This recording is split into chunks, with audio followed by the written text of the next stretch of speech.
நண்பர்கள் அனைவருக்கும் வணக்கம். இன்னைக்கு நம்ம இந்த வீடியோல ஒன்றுக்கு மேல் வங்கி கணக்கு வைத்துள்ளவர்களுக்கு மிக முக்கிய புதிய அறிவிப்பு ஒன்று வெளியாகி இருக்கு. ஸோ அதை பத்தி தான் இப்ப நம்ம பார்க்க போறோம்.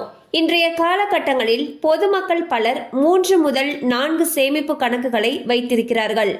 இன்னும் பலர் அதற்கு மேற்பட்ட வங்கி கணக்குகளையும் வைத்துள்ளார்கள்.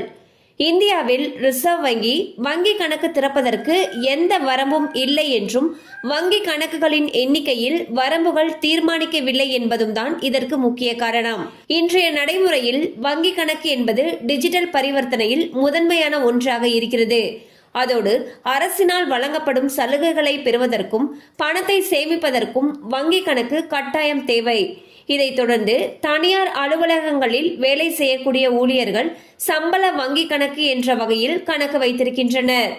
தற்பொழுது ஒருவர் எத்தனை வங்கி கணக்கு வைத்திருக்கலாம் என்றும் ஒன்றுக்கும் மேற்பட்ட வங்கி கணக்கு வைத்திருந்தால் அதற்கான விதிமுறைகள் குறித்தும் தகவல் வெளியாகியுள்ளது. அந்த தகவலில் நீங்கள் வைத்துள்ள கணக்குகளில் சரியான பரிவர்த்தனைகள் தொடர்ந்து நடந்து கொண்டிருந்தால் எந்த பாதிப்பும் இருக்காது. ஆனால் வங்கி கணக்கு உபயோகிக்கப்படாமல் இருந்தால் உங்களுடைய கணக்கை வங்கி முடக்கிவிடும். எனவே வங்கி கணக்கை தொடர்ந்து பயன்படுத்த வேண்டும் என்று தெரிவிக்கப்பட்டுள்ளது. அத்துடன் வங்கி கணக்கில் எப்பொழுதும் குறைந்தபட்ச தொகையை வைத்திருக்க வேண்டும். அதை செய்ய தவறினால் வங்கி கணக்கு எதிர்மறையாகிவிடும்.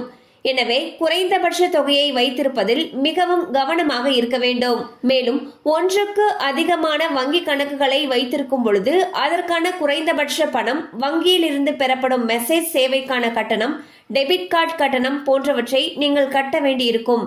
எனவே தேவையான கணக்குகளை மட்டும் வைத்துக் கொள்வது மிகவும் நல்லது என்பது குறிப்பிடத்தக்கது. ஸோ பாத்தீங்கன்னா ஒன்றுக்கு மேற்பட்ட வங்கி கணக்குகள் இருக்கு அப்படிங்கிற பட்சத்துல நம்ம எல்லா அக்கௌண்ட்லயுமே மினிமம் பேலன்ஸ் கண்டிப்பா மெயின்டைன் பண்ணணும்னு சொல்லியிருக்காங்க. அண்ட் பரிவர்த்தனைகளும் மேற்கொள்ளணும்னு சொல்லியிருக்காங்க. மினிமம் பேலன்ஸ் இல்லாம எந்த ஒரு வங்கி பரிவர்த்தனைகளையுமே நம்ம செய்யல அப்படிங்கிற பட்சத்துல அந்த வங்கி கணக்கானது முடக்கப்படும் சொல்லியிருக்காங்க. ஸோ உங்களுக்கு எந்த வங்கி கணக்கு தேவையோ அதை மட்டும் பயன்படுத்திக்கோங்க.